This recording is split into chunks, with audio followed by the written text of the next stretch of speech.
बिस्मिल्लाहिर्रहमानिर्रहीम। अस्सलाम वालेकुम जी बच्चों। हमारा चैप्टर नंबर 14 हमने स्टार्ट किया था और चैप्टर नंबर 14 का बेटे एक टॉपिक हम लोगों ने पढ़ लिया था। अभी हम लोग जो है वो चैप्टर नंबर 14 का सेकंड टॉपिक देखेंगे जो कि एज अ लॉन्ग क्वेश्चन हमसे पूछा जा रहा होता है। और ये टॉपिक का नाम आपको बोर्ड पे लिखा हुआ नजर आ रहा है, force on current carrying conductor in uniform magnetic field. मैं आपको उर्दू में बता दूं कि जी ये टॉपिक हमारे पास ये है कि हमारे पास कोई एक कंडक्टर होगा, उस कंडक्टर में से हम लोग करंट को पास करवाएंगे और उस करंट कैरिंग कंडक्टर को जब एक यूनिफॉर्म मैग्नेटिक फील्ड में प्लेस किया जाएगा तो उस कंडक्टर के ऊपर एक फोर्स लगेगी। अब यहाँ पे दो चीजें बड़ी ज्यादा जरूरी है। नंबर वन के कंडक्टर में से करंट का फ्लो करना और नंबर टू उस करंट कैरिंग कंडक्टर का मैग्नेटिक फील्ड में होना। अगर हम ये करते हैं ना कि जी सिर्फ उस कंडक्टर में से करंट को फ्लो करवाएंगे, वो कंडक्टर मैग्नेटिक फील्ड में नहीं है, तो जब वो कंडक्टर मैग्नेटिक फील्ड में नहीं होगा और उसमें से आम वो हालात में बड़ा हुआ है और उसमें से करंट फ्लो करेगा तो उसके ऊपर कोई फोर्स नहीं लगेगी। और सेकंड बात इसी तरह कि जी आप उस कंडक्टर को मैग्नेटिक फील्ड में प्लेस कर दें लेकिन आप उसमें से करंट फ्लो नहीं करवा रहे, तो आप उसको मैग्नेटिक फील्ड में जितनी देर मर्जी पड़ा रहने दें उसके ऊपर कोई फोर्स नहीं लगेगी। कंडक्टर का मैग्नेटिक फील्ड में होना जरूरी है और नंबर टू फिर उस कंडक्टर में से करंट का पास करना जरूरी है। अच्छा बच्चों, यहाँ पे एक सवाल आता है कि जी जब कंडक्टर मैग्नेटिक फील्ड में पड़ा हुआ है और मैग्नेटिक फील्ड में पड़े हुए उस कंडक्टर में से जब करंट पास करता है तो उस कंडक्टर के ऊपर फोर्स क्यों लगती है? ये मैग्नेटिक फोर्स एक्ट करती है जिसको मैग्नेटिक फोर्स का ही नाम देंगे आगे जाके। इसकी रीजन क्या है कि ये फोर्स कहां से आती है, पहले इस चीज को समझ लें। हम लोग इससे पीछे बैठे ये चीज पढ़ के आ रहे होते हैं कि जब भी किसी कंडक्टर में से करंट पास करता है तो उस कंडक्टर के गिर्द एक मैग्नेटिक फील्ड जनरेट हो जाती है। अब एक वो कंडक्टर पड़ा हुआ था एक्सटर्नल मैग्नेटिक फील्ड में, एक उसमें से करंट पास किया तो उस कंडक्टर के इर्द गिर्द उसकी अपनी एक मैग्नेटिक फील्ड प्रोड्यूस होगी, तो उस रीजन में दो मैग्नेटिक फील्ड्स हो जाती हैं और वो दोनों मैग्नेटिक फील्ड्स एक दूसरे में या तो एड अप हो जाती हैं या सब्ट्रैक्ट हो जाती हैं। मतलब वो दोनों मैग्नेटिक फील्ड्स आपस में इंटरेक्ट करती हैं और उस इंटरेक्शन के रिजल्ट के तौर पर उस कंडक्टर के ऊपर एक फोर्स लगती है जिसे हम लोग नाम देते हैं किसका, मैग्नेटिक फोर्स का। अब बेटे ये जो टॉपिक है कि किसी कंडक्टर के ऊपर जो मैग्नेटिक फोर्स लग रही है उस फोर्स का मैग्नीट्यूड क्या होगा, उस फोर्स की डायरेक्शन क्या होगी, इस चीज को हम एक छोटे से एक्सपेरिमेंट से, एक छोटी सी एक्टिविटी से परफॉर्म करते हैं। अब इसको कैसे हम परफॉर्म करेंगे? हम कहेंगे कि जी लेट्स सपोज हमारे पास यहाँ पे दो कॉपर रेल्स हैं। ये जी हमारे पास यहाँ पे दो कॉपर रेल्स हैं। कॉपर रेल से उड़ा दिया, जैसे वो हमारे पास ट्रेन की दो पटरियां होती है ना, इस तरह से करके इधर दो कॉपर रेल्स बनाई जाती है। ये चीज ध्यान में रखें कि कॉपर रेल्स, कॉपर हमारे पास एक परफेक्ट कंडक्टर है।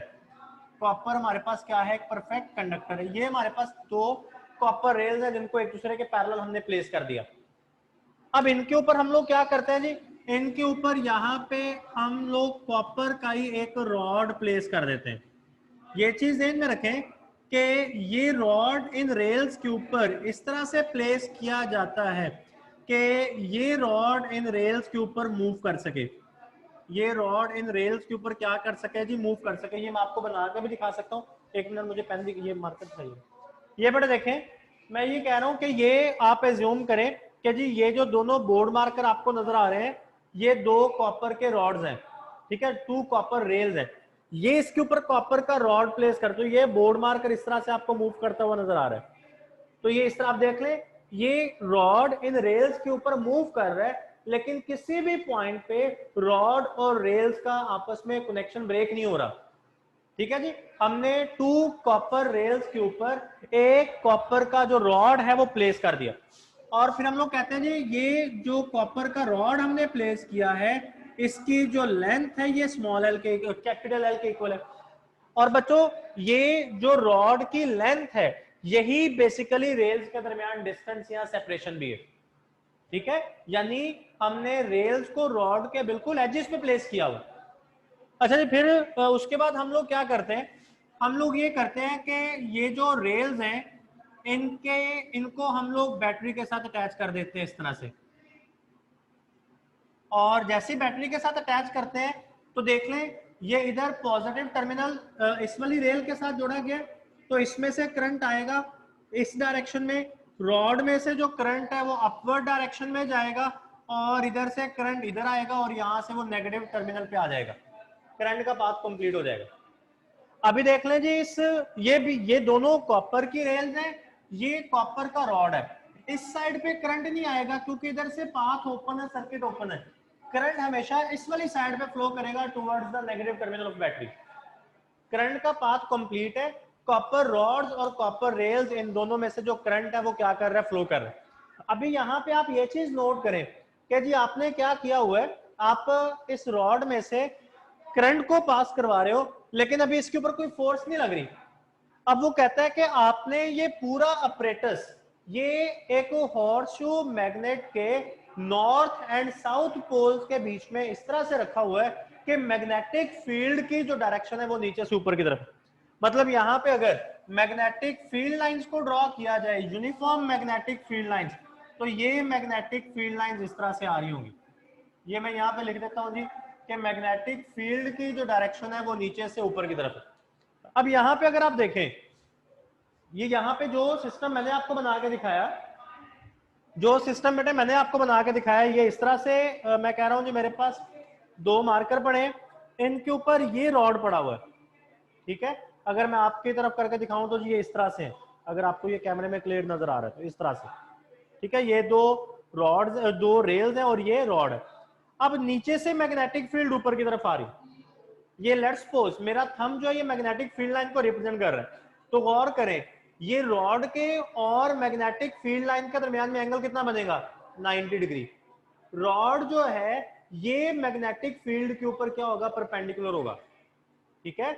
रॉड मैग्नेटिक फील्ड, चाहे आप रॉड को इस तरह प्लेस कर लें चाहे इस तरह प्लेस कर लें, जिस भी डायरेक्शन में देख लें, मैग्नेटिक फील्ड लाइन नीचे से ऊपर की तरफ आ रही है, तो रॉड और मैग्नेटिक फील्ड लाइन के दरमियान एंगल कितना बन रहा है, 90 डिग्री।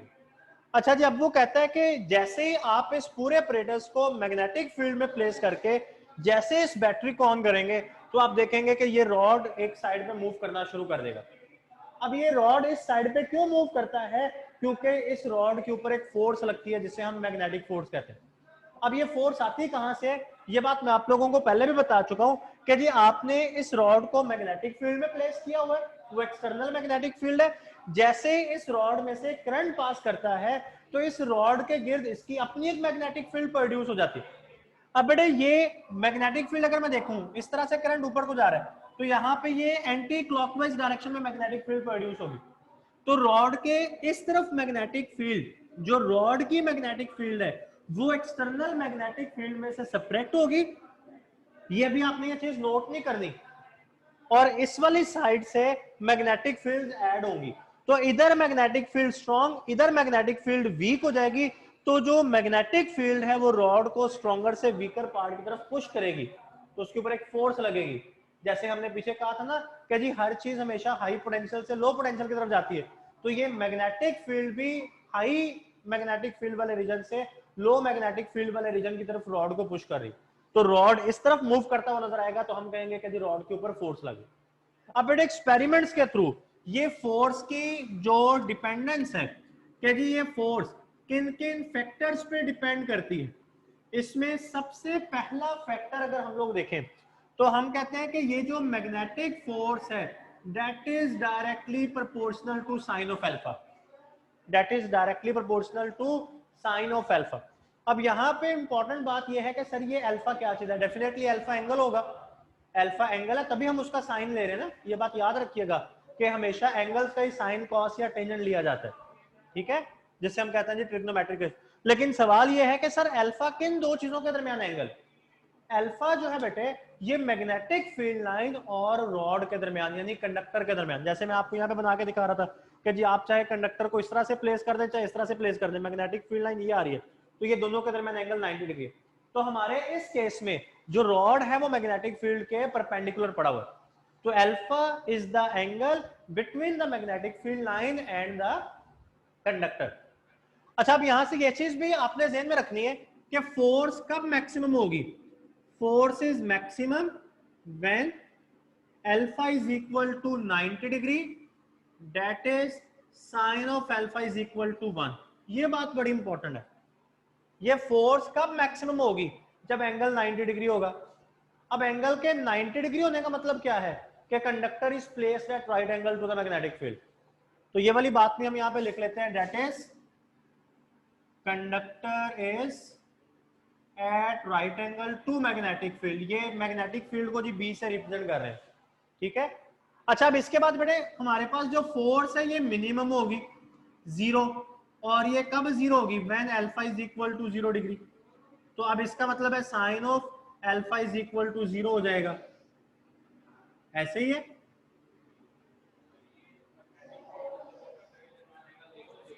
हाँ जी, यानी अब ऐसा हो सकता है जी, आप रॉड को इस तरह प्लेस कर दें, आप रॉड को इस तरह प्लेस कर दें, मैग्नेटिक फील्ड लाइन इधर आ रही है, तो रॉड भी ऊपर को जा रहा है, मैग्नेटिक फील्ड लाइन भी ऊपर को जा रही है, या मैग्नेटिक फील्ड लाइन अगर इवन नीचे भी आ रही हो तो भी मैग्नेटिक फील्ड लाइन उसको कट नहीं करके जा रही। अब अपरेटस ये है ना, इस तरह से, अब अपरेटस आपने इस तरह खड़ा कर दिया, इस तरह लगा हुआ था, अब अपरेटस आप इस तरह कर दें, हाँ जी, ये इस तरह अपरेटस आ जाएगा। अब ये रॉड है, तो मैग्नेटिक फील्ड लाइन नीचे से ऊपर आ रही है या ऊपर से नीचे, तो एंगल 0 या 180 बनेगा, पैरेलल आ गया, बिल्कुल सही जी। इसको हम लिखेंगे that is conductor is parallel to B. Conductor जो है जी मैग्नेटिक फील्ड के क्या हो जाएगा, पैरेलल हो जाएगा। अब्दुल्ला यार, बी मैग्नेटिक फील्ड है बेटा, ठीक है जी। अच्छा, जब उसके बाद दूसरा जो फैक्टर है, दूसरा जो फैक्टर है, नजर आएगा इधर से, दूसरा जो फैक्टर है ये होगा बेटे कि force is directly proportional to I. कि फोर्स जो है, ये भी लाइट बंद कर दो, फोर्स जो है जी, ये जो करंट उस कंडक्टर में से पास कर रहा है उस कंडक्टर के डायरेक्टली प्रोपोर्शनल है। फोर्स जो है ये उस कंडक्टर में से जो करंट पास कर रहा है उस करंट के डायरेक्टली प्रोपोर्शनल। अब ये बात बुक में नहीं लिखी हुई, लेकिन ये आपको पता होनी चाहिए बेटे कि जब जितना ज्यादा करंट पास करेगा, जितना ज्यादा करंट पास करेगा उतनी स्ट्रॉन्ग मैग्नेटिक फील्ड प्रोड्यूस होगी, और जितनी स्ट्रॉन्ग मैग्नेटिक फील्ड होगी उतना स्ट्रॉन्ग इंटरेक्शन होगा, तो हम कहेंगे कि जी फोर्स उतनी ज्यादा लग रही है, ठीक है। और फिर देखें, अगर आप करंट को 0 कर दें, जैसे मैंने आपको स्टार्ट में कहा कि आप चाहे कंडक्टर को मैग्नेटिक फील्ड में प्लेस कर दें, बट उसमें से करंट फ्लो नहीं कर रहा, तो जब तक करंट फ्लो नहीं करेगा आई 0 तो फोर्स 0 है, ठीक है जी। क्योंकि करंट 0 होने का मतलब है कि उसकी मैग्नेटिक फील्ड, कंडक्टर की अपनी मैग्नेटिक फील्ड 0 है। उसके बाद बेटे तीसरे नंबर पे जो तीसरा फैक्टर है that is F is directly proportional to L, capital L, length of the conductor. यहां पे ये चीज ध्यान में रखें, लेंथ ऑफ द कंडक्टर, यहां पे कंडक्टर की वो लेंथ कंसीडर करेंगे जो एक्सटर्नल मैग्नेटिक फील्ड के बीच में आ रही है। जैसे मैं ये आपसे कह रहा हूं कि जी ये मैं इधर एक रॉड बना रहा हूं, ये मैंने रॉड बनाया, अब मैं आपसे ये कह रहा हूं, ये इस तरह से मैं आपको दिखा रहा हूं जी ये रॉड है, मैं कह रहा हूं इस रॉड की सिर्फ इतनी लेंथ मैग्नेटिक फील्ड में आ रही है, ये ऊपर वाली और नीचे वाली मैग्नेटिक फील्ड में, तो ये लेंथ काउंट नहीं होगी। इस फोर्स के लिए सिर्फ कंडक्टर की वही लेंथ काउंट होगी जो magnetic field, external magnetic field के अंदर आ रही है। तो आप कंडक्टर की लेंथ जितनी ज्यादा रखेंगे उतनी ज्यादा स्ट्रॉन्ग मैग्नेटिक फील्ड प्रोड्यूस होगी, उतनी ज्यादा फोर्स लगेगी। इसके बाद बेटे फोर्थ फैक्टर अगर आप देखें, तो ये जो हमारे पास जो फोर्थ फैक्टर होगा F is directly proportional to B. अब यहां पे ये चीज भी ध्यान में रखें, ये बी जो है ये एक्सटर्नल मैग्नेटिक फील्ड है, आप जितना स्ट्रॉन्ग मैग्नेट यूज करेंगे, जितनी strong external magnetic field provide करेंगे उतनी ज्यादा फोर्स कंडक्टर के ऊपर लगेगी, और जितना वीक कंडक्टर आप मैग्नेट यूज करेंगे, जितनी weak external magnetic field provide करेंगे कंडक्टर के ऊपर उतनी ही इंटरेक्शन बिल्कुल उतना कम होगा, उतना वीक होगा, और फोर्स उतनी कम हो जाएगी। अब इन सारे फैक्टर्स को अगर मैं इकट्ठा कर लूं तो F is directly proportional to I L B sine of alpha, F is directly proportional to I L B sine of alpha. चला लो लाइट। अब ये देखिए, आप सारे पागल, आप सारे बच्चों को पता है कि जी ये डायरेक्टली प्रोपोर्शनल का जो साइन, इसको पॉज करो, इसको पॉज करो, क्या उड़ा है।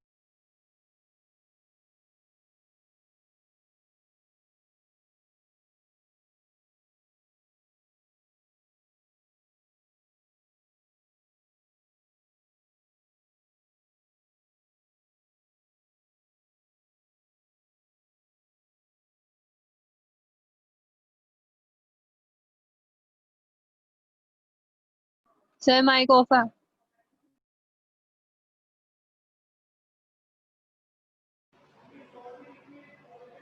चल गया माइक। अच्छा बेटा, ये मैं आपको कह रहा था कि ये डायरेक्टली प्रोपोर्शनल का जो साइन है, इसको हमने जब इक्वल टू के साइन में कन्वर्ट करना होता है तो हमें एक कांस्टेंट की जरूरत होती है। ये कांस्टेंट जो हम यहाँ पे पुट करते हैं ये के होगा, और इंटरनेशनल सिस्टम ऑफ यूनिट्स में के की जो वैल्यू है ये 1 होती है। तो के की, और फिर देख लें इस के यहाँ पे कोई यूनिट्स नहीं है। आप जब यहाँ पे के की वैल्यू 1 पुट करेंगे तो हमारे पास फॉर्मूला बन जाएगा जी F is equal to I L B sine of alpha. अब इसमें से कोई भी एक फैक्टर 0 होगा तो 4 0 हो जाएगी। F is equal to I L B sine of alpha.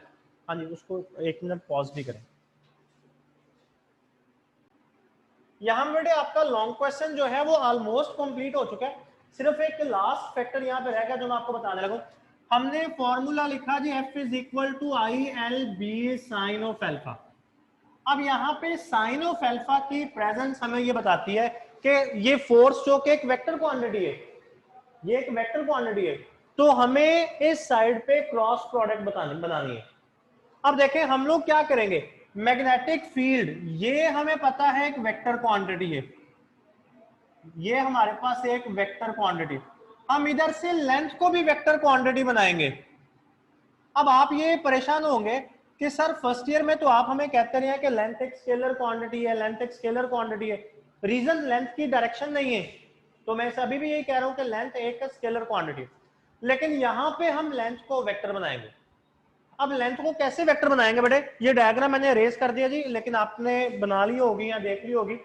जो कंडक्टर की लेंथ थी ना हमारे पास, जो रॉड की लेंथ थी, वो इस लेंथ वेक्टर का मैग्नीट्यूड बन जाएगा, और उस कंडक्टर में से जिस डायरेक्शन में करंट फ्लो करेगा, जो करंट की डायरेक्शन होगी वो उस लेंथ वेक्टर की डायरेक्शन हो जाएगी। तो हमें लेंथ की डायरेक्शन भी मिल जाएगी, हमें लेंथ का मैग्नीट्यूड भी मिल जाएगा, तो हम उसको क्या बना लेंगे, लेंथ वेक्टर बना लेंगे। जैसे हमने एरिया को वेक्टर बनाया था तो वहां पे तो हमने नॉर्मल ड्रॉ किया था, यहाँ पे हमें नॉर्मल नहीं ड्रॉ करना, हमें सिर्फ ये देखना है कि उस रॉड में से जो करंट फ्लो कर रहा है वो करंट की डायरेक्शन क्या है। तो फिर जब मैं लेंथ को भी वेक्टर बना लूंगा तो फिर इस फॉर्मूला को लिखा जाएगा जी F is equal to I into L cross B. Length और मैग्नेटिक फील्ड इन दोनों की वेक्टर प्रोडक्ट या क्रॉस प्रोडक्ट जो होगी ये हमारे पास फोर्स की सूरत में आ रही होगी, क्योंकि आपको पता है कि जो वेक्टर प्रोडक्ट होती है ये हमारे पास एक वेक्टर क्वांटिटी होती है। अब जरा जी बुक का जो पेज नंबर 58 है बुक का जो पेज नंबर 58 है उस पर देखें एक राइट हैंड रूल, इस तरह से हिंदुओं की तरह एक हाथ बना हुआ है, वो राइट हैंड बना हुआ है। उसमें देखें वो कह रहा है कि ये जो आपकी फिंगर्स हैं ये मैग्नेटिक फील्ड की डायरेक्शन में होनी चाहिए, मैग्नेटिक फील्ड या मैग्नेटिक फील्ड लाइन की, ये थंब कन्वेंशनल करंट की डायरेक्शन में होना चाहिए। तो ये जो फिडे मुंह वाली हथेली होती है हमारी, ठीक है, ये जिससे हम कह रहे हैं फिडे मुंह आपके, तो ये फिडे मुंह वाली हथेली, ये जो हथेली की डायरेक्शन होगी ना ये हमें फोर्स की डायरेक्शन देगी। जैसे अभी मैंने यहाँ पे बनाया था, अगर मैं आपको दोबारा से दिखा सकूं, अगर मैं आपको वो दोबारा से दिखा सकूं, ये मैंने इस तरह से बनाया था। मैंने आपसे कहा था कि करंट नीचे से ऊपर की तरफ आ रहा है, इस रॉड में करंट इधर से इधर, मैग्नेटिक फील्ड ऊपर की तरफ है। तो देखें इस तरह से डायरेक्शन बनेगी, मैग्नेटिक फील्ड लाइंस ऊपर की तरफ जा रही है, करंट रॉड में से मेरी तरफ आ रहा है, तो फोर्स की जो डायरेक्शन लगेगी इस तरफ टूवर्ड्स राइट, मेरे राइट की तरफ जा रही है, ठीक है। तो ये राइट हैंड रूल जो है इसे हम right hand extension rule basically कहते हैं, इसे हम लोग राइट हैंड एक्सटेंशन रूल कहते हैं। राइट हैंड रूल भी यहाँ पे इस्तेमाल होगा जी, वो राइट हैंड रूल हमारे पास वही है कि आप लेंथ वेक्टर को मैग्नेटिक फील्ड की तरफ रोटेट कर दें और फिर अपने राइट हैंड के फिंगर्स को डायरेक्शन ऑफ रोटेशन में कर्ल करें, जो फोर्स की डायरेक्शन बनेगी वो आपके पास, जो थंब की डायरेक्शन होगी वो फोर्स की डायरेक्शन बनेगी। यहाँ पे बेटे आपने right hand rule, right hand extension rule बता के लॉन्ग क्वेश्चन कंप्लीट कर देना है। ये पूरा टॉपिक लॉन्ग क्वेश्चन में नहीं है, 2-3 पॉइंट्स ऐसे हैं जो भी आपको नहीं पढ़ाए हैं, वो इंशाल्लाह हम लोग कल पढ़ेंगे क्योंकि वो शॉर्ट क्वेश्चंस में आ रहे होते हैं। उम्मीद है बेटे आपको ये लॉन्ग क्वेश्चन समझ लग गया होगा और यही आपने लिख के मुझे एज एन असाइनमेंट सेंड कर देना है। अल्लाह हाफिज बच्चों।